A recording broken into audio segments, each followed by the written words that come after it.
Hello, everyone, and welcome to the Mark and Smark Connection podcast. I am your host, Jesse Disbro, and with me is Matt Cooper. Hello, everybody. That opening was really quick because, holy crap, there's a lot of stuff that happened this week. You probably saw a mantra that was repeated over and over and over and over and over again this week. This was a good week for wrestling. It was a good week to be a wrestling fan. No matter who won, the fans win. Because there's a ton of wrestling to be had, a ton of wrestling to be consumed, a ton of wrestling just everywhere. And big things, big events, big superstars, big cameo appearances, but not Stone Cold Steve Austin. But all sorts of awesomeness that happened this week. So we are going to dive into it. We will be having a supersized super show today.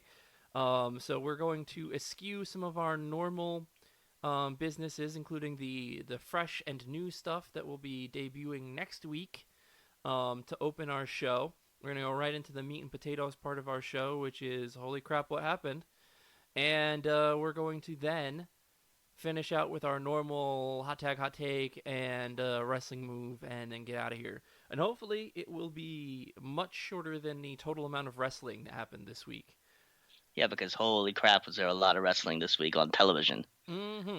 Yeah, so a lot of TV shows made their debut this week. Everybody, because of the shifting of scheduling, made it onto the TV this week. Uh, unfortunately, 205 was a casualty of all the shifting. There was no 205 Live this week, huh? No, they did not make their advertised time of 10 p.m. on Fridays, 10 p.m. on Fridays on the network, the WWE network. They did not make it this week, so we'll see if that actually happens going forward. But whatever, we'll go with the flow as we go forward. Yeah, but as for shows that came out this week, there was the debut of AEW Wednesday Night Dynamite, which came on Wednesday. There were premieres of other shows too, but that was the first weekly television show for AEW. And from what I heard, it did pretty well. It actually beat NXT in the ratings. Mm-hmm. Yeah, of course. According to an article I read in Variety. Yeah, and Variety is the best source for that. Yes. The thing is, I mean, we've talked about it on this podcast before. Like I said, I went on record that I was pretty sure it would be whatever show they put it up against. Mm-hmm. Gave it like a 50-50 versus Raw, but I figured it would beat whatever the number 2 show was, or in this case, the NXT that it went up against. And, I figured that was going to happen because it's brand new hotness. Yeah. NXT though wasn't anything to laugh at. It was in the top 10 of all shows on Wednesday night. Yeah, and I've heard that people were sort of drawing comparisons to Monday Nitro and AEW Wednesday Night Dynamite, and these were not meant to be insults. This was like Monday Nitro back when it was the hot shit, Mm-hmm. Well, so, Tony Schiavone being the head play-by-play guy definitely gave it some nostalgic vibes. I tweeted while I was out there, the good old JR and Tony Schiavone doing commentary together was like super nostalgic, but it was like this weird like smashed together memory of things that actually were separate memories. But it was like, yes, I remember that. Wait a second. It's like as if you're having a wrestling dream and you've got people from the different promotions on the same show, and you're like, what the fuck? I remember when Sting wrestled The Undertaker at Survivor Slamboree. That Survivor Slamboree. So that's a good one. But that's exactly what it felt like, though. It had that nostalgic feel to it. Excalibur was also there, doing commentary. Still cool. Yeah. Excalibur has now that he's not like a main focus of the commentary team. He's doing a lot better. That's good. Yeah. And I'm happy to hear that Tony Schiavone and good old JR worked well together. But they're professionals. I'm sure they would have. Oh yeah. As far as like highlights of the Dynamite show itself, who won that match for the women's championship? So Riho did beat Nyla Rose for the championship. Yep. sidestepping a controversy or not, I imagine it wasn't totally unearned or whatever. No, it wasn't So, totally unearned. Some people were a little they were a little off put by the fact that it was the billed at 185-pound Nyla Rose, and Jr. made a comment if she's 80 pounds, I'm 3'4". And then JR is not really short, is he? no, he's not really Okay. I short. mean, I've only That's ever seen just the man sitting down, so I don't know. but against Riho, who looks like she might have been 85 pounds. Hmm. Obviously Nyla Rose looked huge. And so Yeah. there was a lot of big impact drops that some people were like, would that really hurt Nyla Rose if somebody did a double knee drop on top of her? Eh. Nyla Rose actually no sold I think one of them, but we it was the classic David and Goliath match, and as I think I said on this podcast, and as I tweeted afterwards, I said putting over a underserved like wrestling underrepresented wrestling style is how WCW and ECW really, got tread. How they got Yeah, because you some had the staying power. WCW with the cruiserweights and the luchadors, Mm-hmm. Yep. which I mean you'd never seen almost any of that hardly on WWF back in No, the day. no, So not really. You had a match here and a match there, and I think there was one small cross promotional thing for a little bit, but not anything that was featured regularly. should And be noted that Jericho, current like headliner, I guess, of AEW, well, one of the headliners, came from the cruiserweight division in the right. WCW as part of his early sort of work. He So, also he also worked with ECW as part hmm of his early work, and ECW had some of those high flyers before WCW, but then ECW made their true niche with the hardcore wrestling, hmm which was kind of a new thing for TV audiences. Was that speaking of kind of hardcore, I mhm. saw a GIF of John Moxley in the ring behind Kenny Omega. What happened there? Yeah, so he popped into the match, the main Hmm. event match, 6-man tag, and he actually just kind of took Kenny Omega out of the tag match, and they fought into the back until he whatever he calls the DDT, the Dirty Deeds DDT, he did that to Kenny Omega through a glass like table. I think you should call it the "Give Me Some Moxie." I'm gonna look at the official exclusive recap of the debut episode of AEW Dynamite on AllEliteWrestling.com, and see if I can't find the damn name to that move. The damn name for that move. It's the Moxley deeds. That's the it's the the I don't know. Soiled deeds doesn't sound very good either. Soiled. Oh God, that sounds like dirty diapers or something like It's that. the dirty diapers DDT. Okay, so they don't have a name I guess on it right now. Okay, Um, they'll because the figure. line here is Omega and Moxley brawled to the VIP area. Moxley sent Omega crashing headfirst into a glass coffee table with his DDT. Okay, So I I guess guess. they're just kind of waiting to trademark a new name I mean, for it. I'll be honest though. Dirty deeds was a good name for that. Dirty Deeds So, was a great name for that. okay. Anything Um, else down on AEW Dynamite? AEW Dynamite. We finally got the Pac, Pack, um, Puck. Uh, Puck. yeah, I don't know that. I don't Puck. even think the announce team was on board with how they should be pronouncing it.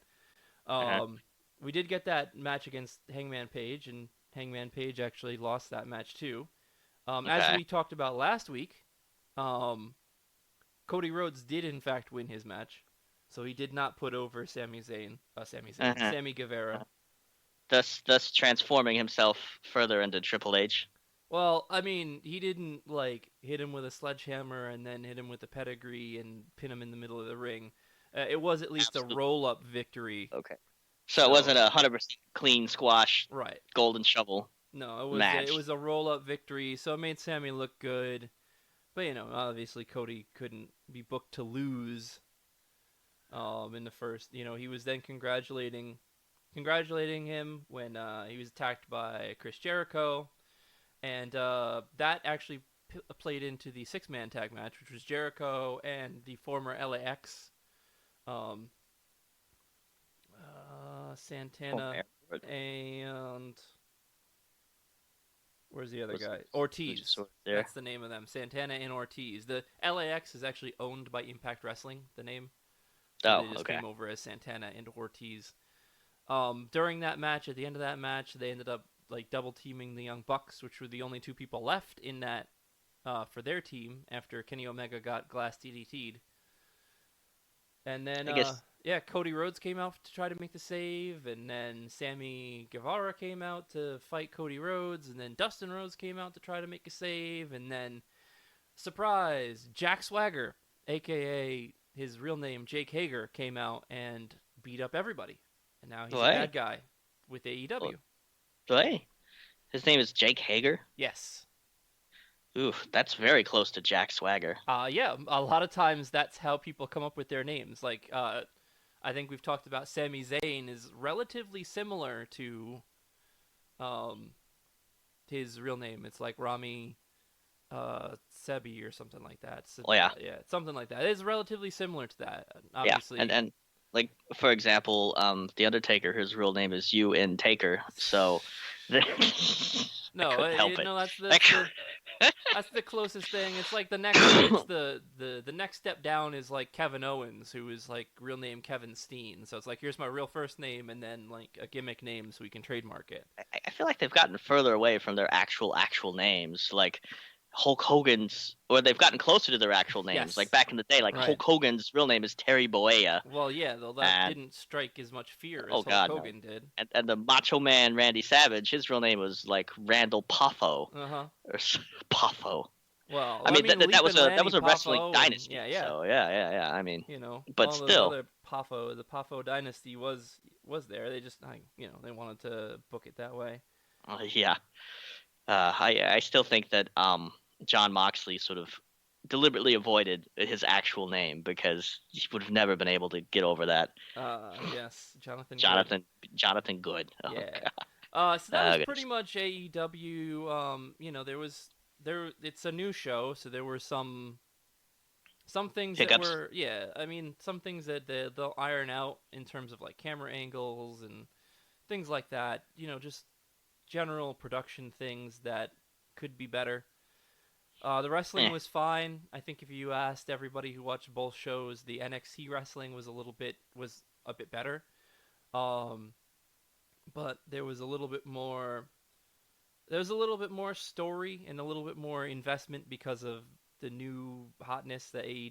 AEW is. So I There's a think, little bit a mo- little bit more zing, a little bit more yeah, I think shine, a little most bit people more gave newness. AEW the slight edge over NXT, which was nothing to sneeze at. There was a bunch of championship matches and the return of Finn Balor to NXT and Right? the return of Tommaso Ciampa back from injury. Hey. Yeah. Finn Balor back in NXT. He didn't really get a very good run in the main roster, to be honest. I mean, he So was the first ever Universal Champion. If he didn't bust it, if he didn't pop his shoulder out, there probably would have been a Kofi Kingston-esque run at the very least, if yeah, and not that's a not. better run than that. I wasn't saying he wasn't really booked very well. That was just No, circumstance. I mean, he was, after he came back, he never really was booked all that I mean great. that shit will happen though. Yeah. Like they've got this path planned for you, and you get injured, and then you come back, and they're like, the landscape has shifted. We don't know what to do with you now." Yeah, So and WWE tends to also, when an injury occurs, they tend to also kind of like hold you back a little bit to make sure that you can reestablish yourself, both from time away and as a healthy performer. yeah, Like it's not a. like even Roman Reigns didn't go right back into the world titles after his well, not just leukemia, but previously when he was injured and just jump right back in. So Yeah, they tend to have a history of that. So that's cool. AEW is found there for all of our Canadian friends. AEW did get a deal with TSN. So you can watch AEW on the TSN app or tsn.ca or what is on it? one of Sports Network. uh I actually don't know. It's something. It's like the Sports Network, I think, in Oh, Canada. Sports Network. Yeah, something like that. Um, anyway, They, they've got like three. They're like ESPN in Canada. oh yeah, and So they have like TSN 2 and TSN 3. So AEW will be on one of those networks yeah, for the rest and of the month. one of their headliners, Chris Jericho, is Canadian. Yes, yes. Okay, A okay. lot of wrestlers. There's a big chunk of wrestlers who are Canadian. So I thought it was only Bret Hart. nope. And then And the other Hearts. yeah, the other Harts like Owen Hart, Kevin Hart, Jim the Yes. Anvil Neidhart. Yes. So Yeah. Jim the Well, Anvil Neidhart. he definitely was part of the Hart family. Yeah, Even because a if he British wasn't an Bulldog, I don't actual think he Hart. was Canadian. No, he was. I think he was Bulldog. Yeah, he was 100% Bulldog. 100% Bulldog. Yes. So so that was Speaking the of, middle of the week. Let's backtrack a little bit to the season premiere of Raw, which is always yeah, a weird idea because it just runs every week. I mean, there's no off season Right. for wrestling, so this is No season premiere. What you season know? break. It's just kind of a designation that they have for whenever it I, is. I'll be honest with you. I looked at social media. I've forgotten almost any, if not all, of the matches that might have happened. Hmm. I do know that they trotted out Ric Flair and Hulk Hogan. Yep, and they So so that was a Miz TV segment that was all about setting up, well, 95% about setting up a match for Crown Jewel. so that made probably the majority of wrestling fans' eyes glaze right the fuck They over. were, well, no, it was there was They're, they they're not talked. letting Hulk Hogan wrestle, are they? No, no, no. They're gonna Hogan Okay. and Flair are gonna be captains of 5-man teams. I And guess that's it'll fine. be like a Survivor Series style match. How many Um, African Americans are they going to put on Hogan's team? so far they have Seth Rollins and a I don't. Bulgarian, Okay. Rusev. Yeah, I know. I figured that was Rusev. It's like the Bulgarian. Is Hmm. that Sami Zayn? Yes. No, they're not Uh, going to let Sami Zayn into Saudi Arabia. So, well, I don't think Sami Zayn wants to go to Saudi Arabia. well, that too. So, Um, he actually does not. He's made it clear that he does not want to perform in that country, and they mark Kevin Owens off from being able to perform out there because he stands in solidarity. So yeah, and Team Flair is going to be King Corbin and Randy Orton, okay, two and big bulls. yeah, they just kind of they all just got in a ring and there was a tussle and everybody posed like Hogan at the top. All the Team Hogan members posed like Hogan at the top of the ring, and then one commercial break later, Rusev was like, uh, "Seth Rollins, you issued an open challenge, and I should be the person fighting you for the WWE the Universal Championship tonight." So that happened. Okay, great. So, I did see a GIF of Rusev, and he's looking a lot more svelte than he used to. Yes, a lot more svelte Well, with that yeah. new mustache that we talked about last week. Yeah. Apparently, it is not the aphrodisiac that we thought it might be, though. Uh-huh. Didn't his wife come out and like play tonsil hockey with who? Bobby Lashley? Yes, Bobby Lashley Yeah. definitely happened. Somebody made the observation that Raw right now has sort of two angles of wives very blatantly cheating on their husbands in front of them, being Hmm. like, "I'm cheating on you," Well, I and they were mean, like, "This is Paul Heyman all over." well, It's like, yes, okay. that's funny. I mean, the Maria Canales part isn't necessarily cheating. She's just inferring that the child is someone else's, but it probably isn't. It's probably all just to rile up Mike Canales. It's an interesting She's relationship she's never, dynamic yeah, there. it is. It's a crazy pregnancy. Yeah, but There's crazy. Right. the That is what happens WWE when women are Universe pregnant. game on the phone Uh-huh. has tie-ins to the events. So there's a 6-day event for Hell in a Cell. So it actually has it has every you have a set each set has like a storyline in it. Okay. So you can run through a whole bunch of storylines. It gives you it gives you a free wrestler and some currency towards the event store or whatever. Uh-huh.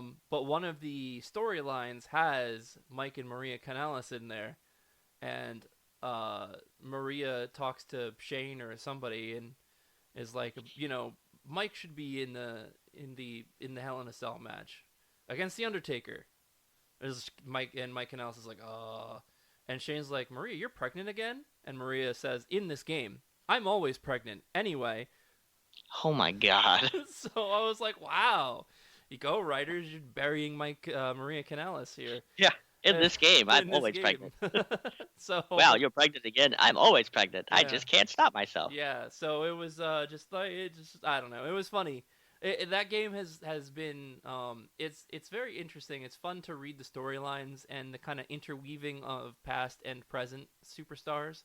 So like the very first level is Mankind asking for like a match in Hell in the Cell, Okay. and then Shayna Baszler saying, "Why is the Undertaker and Mankind in a match?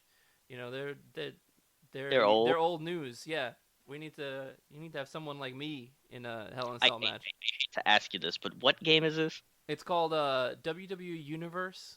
It's one of those like card collection games or whatever. Okay. But it's a tap system to show whether or not you As successfully soon do as a you move. as soon as you said the word card collecting, I was like, It's not like a card collecting game, but like you pay a currency and then like you get 5 wrestlers out of whatever the box of yeah, currency no, was. yeah, no. That's Magic the Gathering. I'm not. No, it's not, but Okay, you know. that's Pokemon the card game. No, it's more like Pokemon, where you gotta catch them all. Gotta catch all the wrestlers. Yeah, there's not. When I say a card, it's not. WWE has its own card game. It's called WWE Super Card, where you have like a trading card esque looking thing. It also has WWE Slam, which is a actual Tops, an app from Tops, the trading card company, where you Oh, can now get. there's a name I haven't heard in a while. Yeah, Tops. yeah. So you can actually get the like cards, Man, good like for those digital guys. cards. Surviving in the post-apocalyptic baseball card wasteland that Yeah. is today. So, man, So oh man. there's definitely, so this is not really a card. It's more of a collecting thing. Like you just kind of try to put together your team of wrestlers. So Hmm. you get you open a pack and you get So it's like a a deck building wrestler or game. something. No, it's not even a deck building game. I don't even know what that term means. It's a roster building game. Okay. It's got cards in it. I've There's lost interest. not cards. Get away from that. I misspoke. There's not cards. There's pictures of Too late. wrestlers. You've And doomed that me picture forever. of wrestler allows you to do a fantasy booking. Anyway, Uh huh. it's not like a real booking simulator. It's somewhere in between. Yeah, you should just try it out because it's fun. Okay. And It's got free. some goofy shit in it. Yeah, So, and it's got some goofy shit in it, and there's goofy storylines.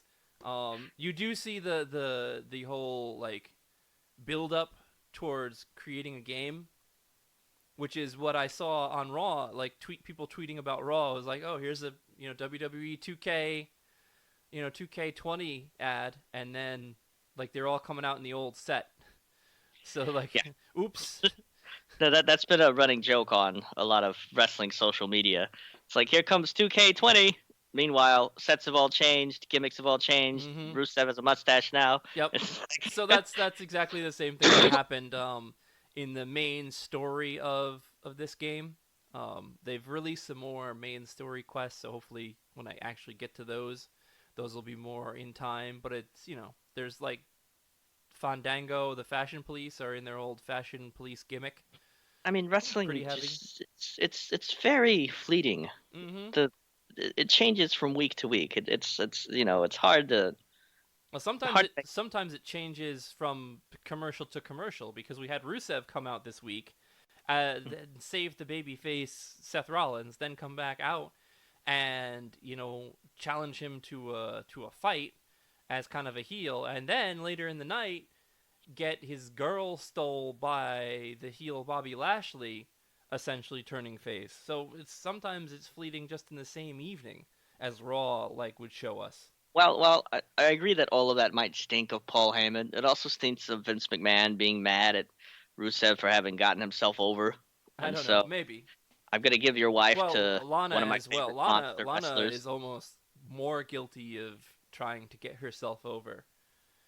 At any rate, Anyway, yeah, but at any rate, also on Raw, Brock Lesnar appeared and murdered Rey Mysterio and Dominic. yeah, I saw him like Dominic is Rey Mysterio's son, Yes, and you his just 22-year-old teenager son. 22-year-old teenage son. Hmm. So he's threw both of those motherfuckers around. Yep. I saw that, and Twitter seemed to be very happy about that. Oh well, Twitter Not loved the because, fact that Dominic could sell like a goddamn champ. oh yeah, and it's nice to see Brock Lesnar being like a murderous asshole to people occasionally because that's Hmm. what he's supposed to be, right? Yeah, that's It, all right. it, it yeah. So All sorry, that. Dom. Yeah, sorry Dominic and sorry Brock Lesnar because half that goodwill got wiped out at the end of SmackDown, but we'll get there chronologically. Yeah, no, I know what happened. Um, yeah, so there was the the tag team titles were on the line. Dolph Ziggler and Robert Roode beat Heavy Machinery in a match where Heavy Machinery looked like $1 million, and AJ Styles beat Cedric Alexander again for the U.S. title. You know, and the Fiend attacked Seth Rollins. Oh, good. Yep. So that was Raw. It felt good. Like the new. There was a lot of pyro with the new Oh yeah, set. that's right. They brought Pyro back. There was a lot of pyro. Half the wrestlers who came out got pyro, Like and the Becky matches Lynch were came out and good. they blew a bunch of smoke up her ass or hmm something. And she said, "Yeah, bring the smoke." That always reminds me of Michael Jackson's later sort of music videos where he always had some kind of wind machine blowing his clothes. There was always like sort of smoke. So whenever I saw that with Becky Lynch, I was like, hee hee.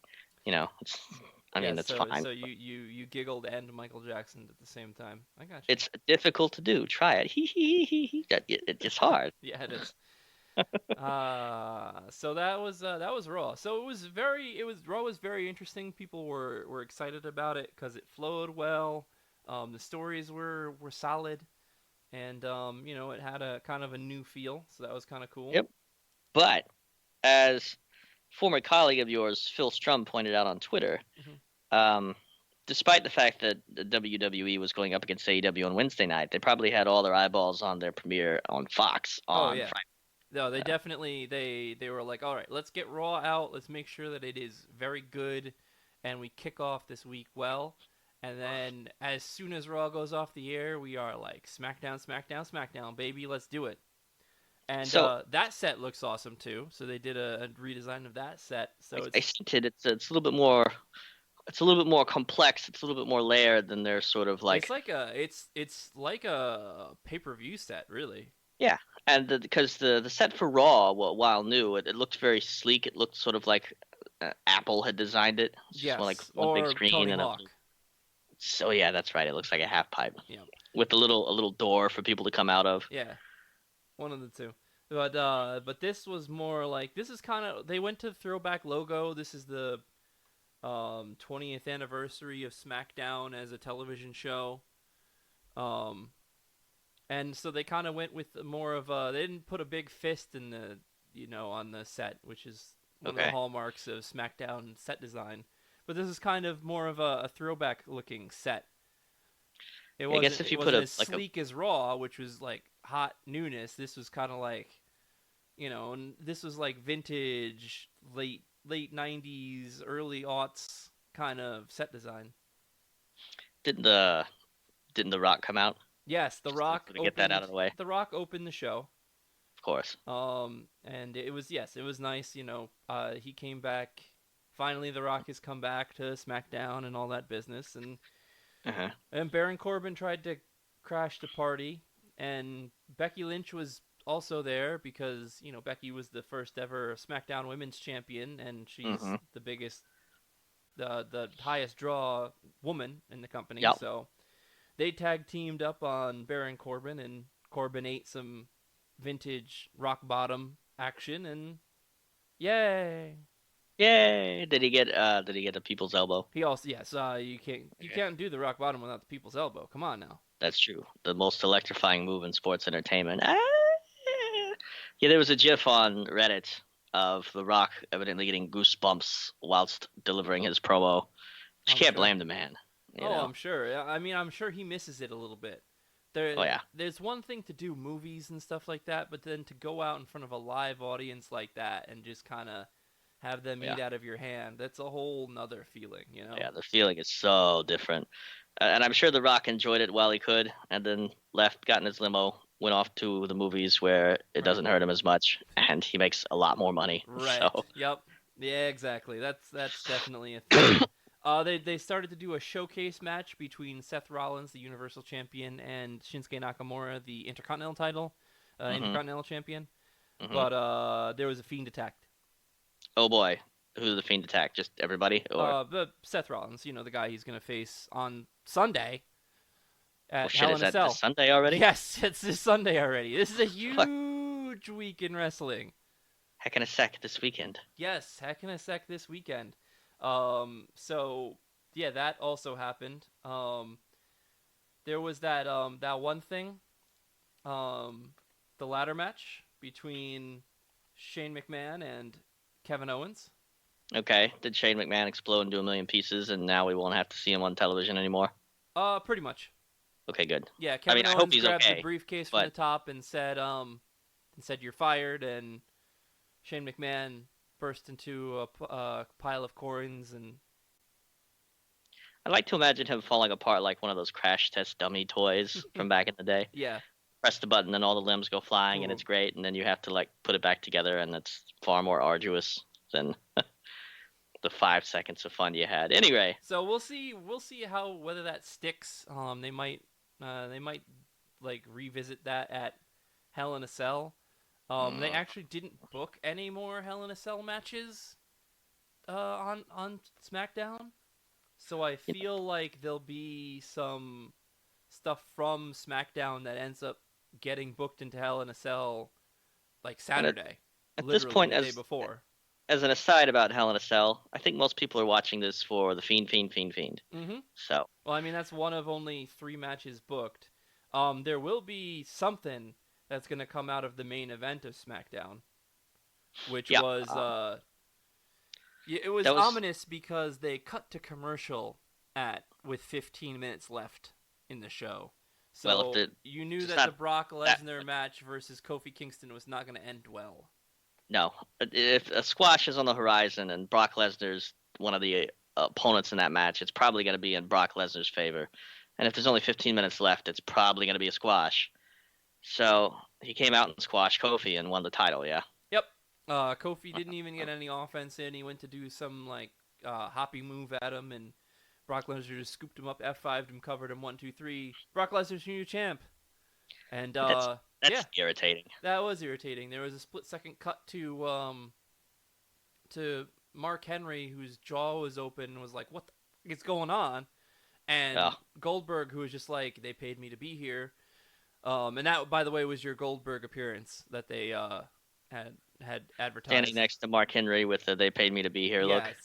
Yeah, standing at the railing like they show the superstars He's all like, the time. "Yep, Kofi lost. Whatever. He's like, Bye." God damn, Brock Lesnar winning again. You know. So, I imagine that pissed a lot of people off, Oh yeah. especially after Kofi Mania.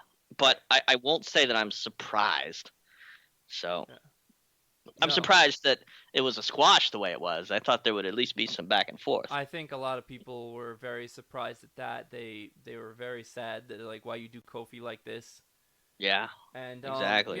if we get that Kofi redemption story we were talking about in SummerSlam, I think it'll all be worth it. But when the big money fight comes up, whoever's the champion has to lay down and get out the way for a bit. And that's what's apparently going to happen because Brock Lesnar won. And then Rey Mysterio's music played, so you're like, oh, maybe Rey Mysterio's going to come out and try to get some revenge for getting beat down and having his son getting beat down. Well, he kind of did, only it was him bringing in Cain Velasquez, former MMA heavyweight champion and the one who took the UFC title off of Brock Lesnar. And now he's here in the WWE. Yes, he's here in the WWE, ready to fight. He's actually been performing in AAA, which is the big lucha promotion in Mexico. Okay. He's been wearing a mask because he's embracing Well, his it's roots. lucha. Yeah. Yeah, and he's embracing his roots. Viva Mexico. Well, it makes sense to have Rey Mysterio bring him out then as well. Yes, Um, it does make a lot of sense to do that. So I don't know if Rey Mysterio is going to end up being like the manager for Cain Velasquez or something like that, but can Cain Velasquez not speak? I don't know if he is honed his microphone skills as well Yeah, as that's what his I mean. I mean, beating I the wasn't crap out of referring to people his. skills. I wasn't referring to his ability to speak or not speak English. I was talking about, being able to speak on the mic Can because he Brock promo? Lesnar could speak English, but they don't want to give him a mic ever. Right. So, Yeah, Brock Lesnar. You don't really want to. His promos are not um, the most friendly oh, Jesus Christ. to Okay, so either now to we have either ratings or sometimes your ears. so now we have Cain Velasquez, whose name I just learned. Uh huh. So great, Yeah. and some former As MMA the people going at it Yeah, I again. mean, as the Smark in this outfit, I had been aware that Cain Velasquez had been wrestling. It was one of the things that ESPN was very happy to report on because it was something that actually fit in both their MMA section and their WWE section on Hmm. their website. So they were very happy to report on that. So I followed a little bit of the Cain Velasquez um, run. So it was interesting. It was an interesting get for the Yeah, WWE. So we'll see where and this all goes. it's a big premiere for your first night on SmackDown too. So. Yeah, oh yeah, on Fox, which is just switched out UFC for WWE. Hmm. That was the last contract they had, and they let that one expire so that they could pick up the WWE contract. And the cool thing, a lot of people were tweeting about, was that like Fox was treating the coverage and the presentation of SmackDown as if it was like their football presentation and coverage. Yeah. No, I've seen the graphics and the videos and all that other stuff. They didn't really cut any corners or pull any punches as far as the presentation. They were No, they were presenting it the like, same as a legitimate sport. yeah, this is gonna be when we do it. This is gonna be the way we present other stuff. It's gonna be that format. So That's cool. that's cool, and they were probably that's fine. We'll run with it, and a lot of people were really excited about it. They really Yeah. liked it. I mean, it's as good as WWE is at this, Mhm. and they're very good. Um, Fox is broadcast network television with far more viewers than the WWE's probably ever had. So, they're going to bring kind of like an extra bit of oomph, an extra level of Well, I'll tell production. you, they have been promoting the crap out of this too. Oh yeah. So it's been all over local radio and TV and everything. And WWE on Fox has its own Twitter handle, and they've been promoting So would you in the say this run is up. like the culmination of Vince McMahon and all them ratcheting it back to TV PG and trying to make it more broadly appealing? I don't know because the obviously Raw had a lot more TV PG plus moments to it, and this Fox presentation, it didn't make it seem more like family friendly or watered down. It just kind of made it seem more real sports. Hmm, that's interesting. Hmm. I wonder how they're gonna present the Fiend in their sort of real sports angle. Yeah, well, we'll see. Maybe when the draft comes, the Fiend is drafted to Raw, and they get to continue to tell WWE style story on I like Raw. I like the idea of the Fiend at all being subject to the draft. Yes. Well, we'll It's we'll like find out. Maybe things like that will actually play a role in the draft. Maybe certain people will be dubbed free agents, and they'll be able to go back and forth between both shows. Maybe some people will end up getting drafted to one show and then like just refuse. That sort of thing. mm, that'd I create tweeted some drama. Yeah, I tweeted on NXT during NXT because of the Finn Balor edition and the fact that Brizongo is wrestling there and that they have the Cruiserweight Championship will be defended next week there and that they're kind of putting some UK stars on NXT that it seems like it's kind of a real push to make this NXT a real brand. And with the draft upcoming, if they wanted to show that NXT was a real brand, they'd give some draft slots to NXT. Yeah, that'd be cool. It definitely would be cool. I'd be on board. All right. So that's holy smokes, that's it. Impact Wrestling is the kind of the lost one in this. And watching it on Twitch earlier on or after SmackDown on Friday, I could see why it's still the lost kind of one. It's the production value is a little bit lower than any of the other shows right now. But they're moving to Tuesdays to take over the Tuesday slot. They didn't have an actual taped show in for that slot on Tuesday. They did pay per view. They just showed a pay per view in that slot, but Mm. they'll be moving Impact to Tuesday nights. It used to be on the Pursuit channel and on Twitch at 10 o'clock on Friday nights. So they had one more this week. TJP was in the main event of that one. Mm. Apparently, Rich Swann is also on that show now, and RVD, Tommy Dreamer, Tessa Rob Van Blanchard, Dam. yeah, Tanel Dashwood, aka or FKA Emma, performed on that. So the roster for Impact is not anything to sneeze at. It's just it's Production values. far down the totem pole at this point right now. You know what they need? What do they need? They need to go and raid the WWE warehouse and get some of those little carts that were like miniature wrestling rings, Mm-hmm. and then they can sort of Yes. drive the wrestlers I to mean, the ring on that that. would if that's just like an hour-long show of driving wrestlers driving Yes. around in those carts. I miss those little I carts. think What we do you might watch that.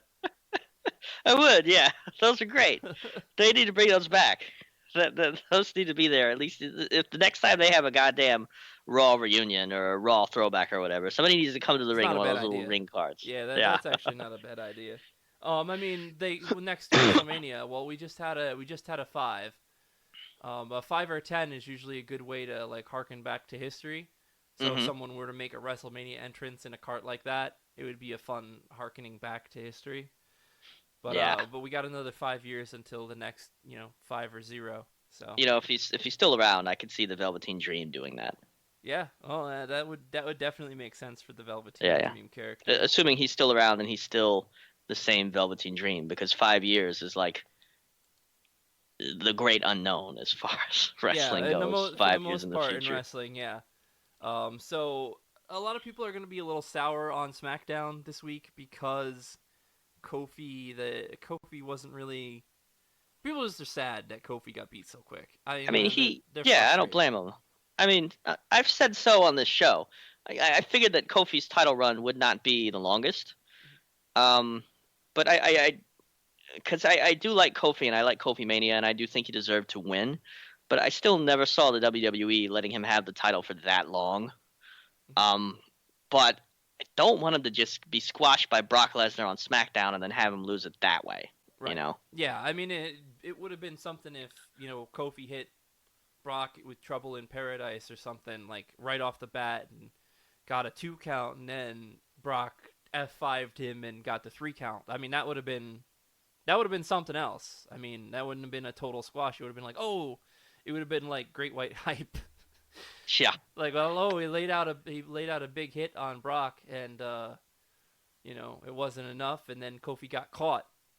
But Yeah. no, Kofi just got caught this time, and then it was like he just kind of was there in the ring while Brock Lesnar celebrated, and then the Rey Mysterio music hit, and that's it. Kofi's gone.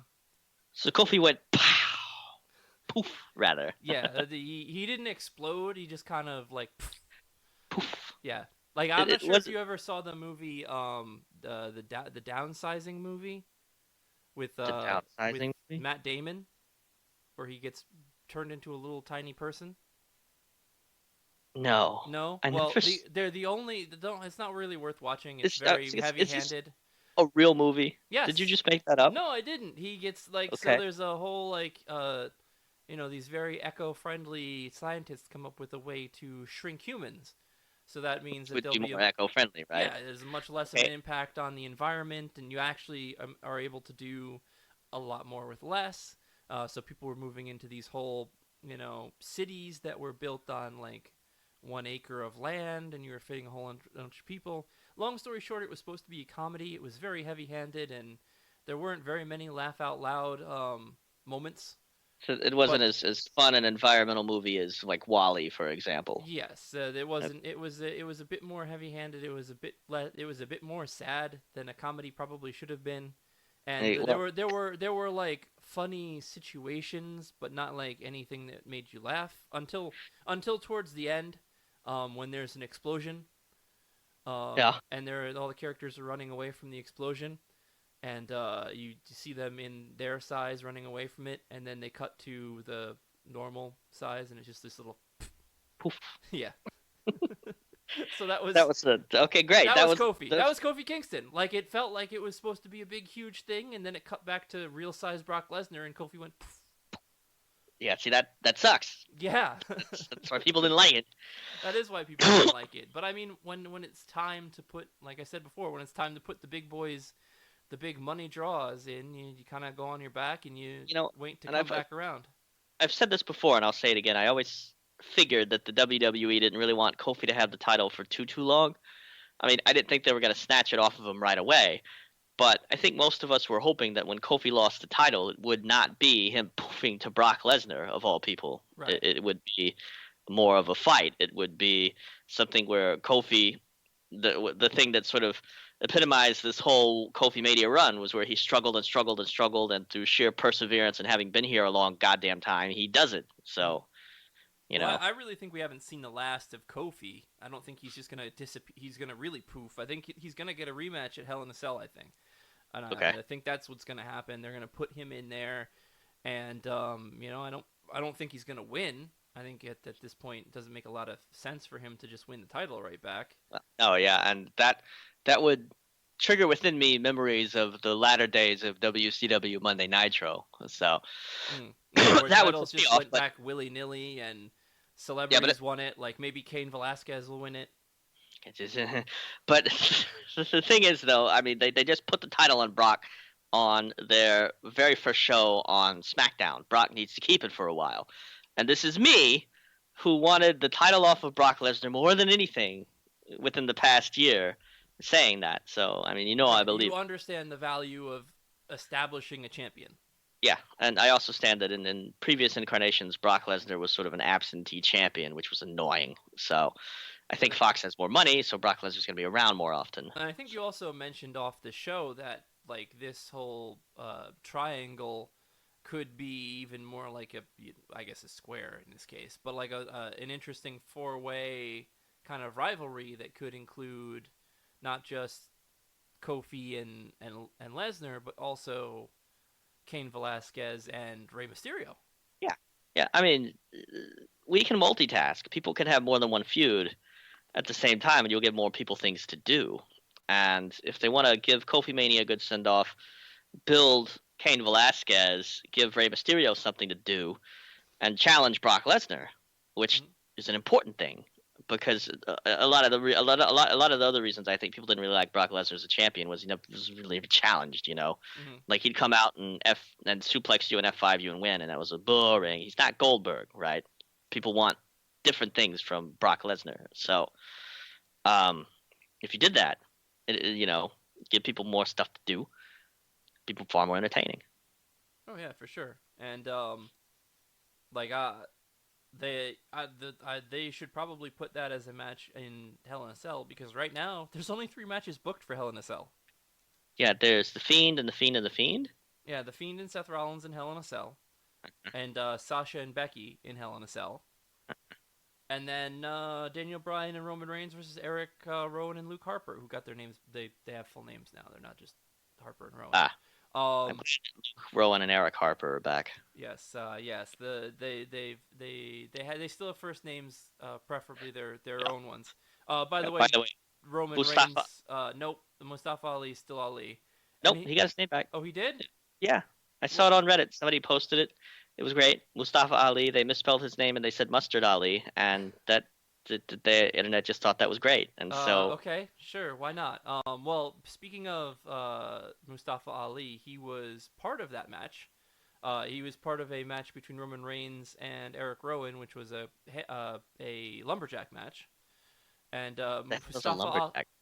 Mustafa was a lumberjack in there, and he was actually picked up in a powerbomb position and thrown at Roman Reigns during the match. Oh. Roman Reigns and Daniel Bryan ended up teaming up together in that match to stand tall, and then Roman Reigns reluctantly shook Daniel Bryan's hand ahead of the match. Um, so Is those, Daniel Bryan a good guy either again? Daniel Bryan is a good guy now again, or he is the second coming of the Wyatt family, and he's going to reveal himself as the mastermind of this whole thing at Hell in a Cell. One Oh, of good. those And two things is going to happen. then we'll have a 3-person stable that can give Roman Reigns some grief before he wanders back into the title scene. Yeah, before he beats Cain Velasquez for the WWE Uh-huh. Championship or Yeah, whatever happens with this with stupid with the thing. Superman punch. Yes. And Joe, wherever he is out there, rolls over in his sleep, doesn't know why he's suddenly pissed off, Yeah. and then goes back to bed. Womp womp. Hmm. And I guess there'll be other championship matches at Hell in the Cell. There'll be other matches. I don't know. It's gonna be hard to fill a 4-hour pay-per-view with 3 matches. Yeah. Well, we'll figure it out between now and then, or maybe they'll just stick 205 Live on Hell in a Cell Yeah, because we'll it's see. making on TV. Yeah, just an hour of 205 live. It's And just they'll trick cruiserweights. us into watching 205 Live, and we'll be like, these guys are hot shit, and then Yeah. we'll abandon all the other stuff, and we'll just And watch they 205 establish Live. a story Yeah. with them. Yeah, that's awesome. So Yeah. keep an eye out. We'll have our podcast out before Hell in a Cell. There might be a special Smarks Remarks, or Hell in a Cell live preview stream, when we actually find out whatever the hell the damn card is. Hell in a Um, Cell. The real answer is, what the hell is the what card? the hell is going on? There's a Uh-huh. lot of cells to be filled in this booking spreadsheet. Yeah, I Uh, did it. We did it, boys. That did it? was probably lame enough to kind of transition us out, right? Yeah, that was lame enough to end the show. It's like Yeah. we're out of juice. We gotta That's it. stop. That's it. Yeah. We're done here. So typically we end the show with a segment we call Hot Tag, Hot Take. This is where, just like in a tag team match, we have the hot tag and we get to barge in with whatever hot take we have about wrestling. It could be related directly to wrestling. It could be tangentially related, like mine is going to be. And typically the way we begin this is we say hot tag, hot take. So I said that. That means I'm going to go first. I live in Houston. Go Astros. Hopefully they go to the World Series. And I just want to say congratulations to Josh Reddick, who is now the father of twins. Josh Reddick is a consummate wrestling fan. He got to meet Ric Flair and sort of styled and profiled and came out in a feathered boa robe. His walk-up music, which, haha, is really just entrance music. His entrance music for baseball is the Nature Boys theme. And he was all over that championship whenever the WWE sent a championship to the Astros in 2017 for winning the World Series. So congrats, Mr. Reddick. So hot tag, hot take. I'm in here. Now we'll see how long Mr. Reddick lasts in the playoffs. But speaking of more athletes, not only do we have Cain Velasquez splash into SmackDown, we had Tyson Fury actually jump the barricade and confront Braun Strowman. And Tyson Fury is a huge dude too. They actually stood like eye to eye. It was kind of a really weird and cool look. Fury is a professional boxer, British boxer, who beat Vladimir Klitschko for the World Championship. At this point, I'm not sure whether he has any aspirations to be in a WWE wrestling match, but he certainly had aspirations to be on WWE TV, and maybe the Fox sports business wanted to add a little bit more cross-promotional appeal by putting in a championship boxer on this Friday night. But we'll see. Maybe there's a match coming up between Tyson Fury and Braun Strowman. Who knows? Dear Lord, I'm not sure if I'm ready for that, though. All right, time for the finishing move. Now, the finishing move is a move that I create based upon the topics of the day, based upon what's been happening in the wrestling scene. And Jesse, you're going to love the name of this move. Are you ready? Yes, go for it. I call this the RAWFOXDYNAMITE. The RAWFOXDYNAMITE. Matt's blowing up here. Oh, jeez. The Raw Fox Dynamite. So the way this works, is you grab him by the waist and you do one of them suplexes that Chad Gable does. You know how he like rolls up, but instead of rolling him up in German suplex, yeah. Instead of rolling them up for another German suplex, you roll them up into the jackhammer that the Goldberg used to do. Then you hold it for a while, and then they go, "Oh my God, it's Raw Fox Dynamite!" And then you pow, slam them down. 1, 2, 3. Raw Fox Dynamite. Boom. 1, 2, 3. Dynamite. Yeah. 1, 2, 3. So yeah, I don't know. Maybe the team that does that will be managed by Alicia Fox. I don't know. If that's us, I wouldn't mind having Foxy as our manager as we walk back to the backstage area and enjoy our brand new win on whatever brand new show we just helped debut. Yeah. Trip over the new scenery, but it's right? okay. You know, here on our season premiere of the Mark and Smark Connection podcast, I'll tell you where you can find all of our different, all of our same podcasts in a bunch of different places. markandsmark.podbean.com is the perennial home. You can also find us on Spotify, iTunes, Google Play Music, YouTube, Facebook.com/markandsmark, on Instagram and Twitter at Mark and Smark, and on the Daily Smark website, a clearinghouse for wrestling podcasts. So if you are following our Twitter, make sure to give a follow to some of the people that we retweet, and make sure that you listen to some of their podcasts too, as you have time after listening to ours. So for Matt Cooper, I'm going to close out a long week of wrestling and tell everybody thanks for listening, and we will catch you next time.